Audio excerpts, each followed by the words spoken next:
لو عندك شعر زيادة في دقنك أو بطنك بس شعر راسك ضعيف وبيقع في نفس الوقت، فدي مش مشكلة تجميل خالص. ده جسمك بيقولك إن في خلل في الهرمونات. التركيبة دي بالذات بتخليني أشك فورا في سبب واحد منتشر جدا، هو تكيس المبايض أو البي سي او اس، وغالبا بيكون وراه مقاومة انسولين. خلينا اربط لك الموضوع بطريقة سهلة.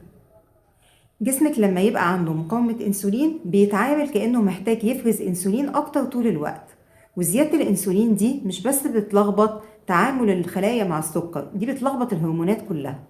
فالمبيض يبدأ يفرز هرمونات ذكورية او اندروجينز اكتر من الطبيعي، وده بيعمل حاجة غريبة جدا، بيزود الشعر في اماكن غير مرغوبة وفي نفس الوقت بيضعف شعر الراس. نفس الهرمون ممكن يزود الشعر هنا ويوقعه هنا، وغالبا بيبقى معاهم كمان عدم انتظام للدورة الشهرية، زيادة وزن أو صعوبة في تنزيل الوزن، كرافنج وشره للحلويات.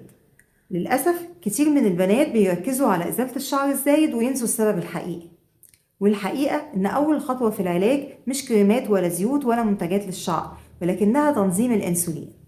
وعلى فكرة مجرد تنظيم الأكل وتقليل السكريات ممكن يفرق جدا في المشكلة دي. طبعا مش كل شعر زايد هيبقى تكيس، علشان كده لازم نشوف الصورة كاملة. طيب لو ما عندكيش شعر زايد ولا الأعراض اللي قلنا عليها النهاردة موجودة عندك، بس شعرك بيقع برضه، أكيد ممكن يكون في سبب تاني ناس كتير ما بتاخدش بالها منه، هنقوله بإذن الله في الحلقة الجاية. أشوفكم على خير، دمتم بصحة وجمال متجدد.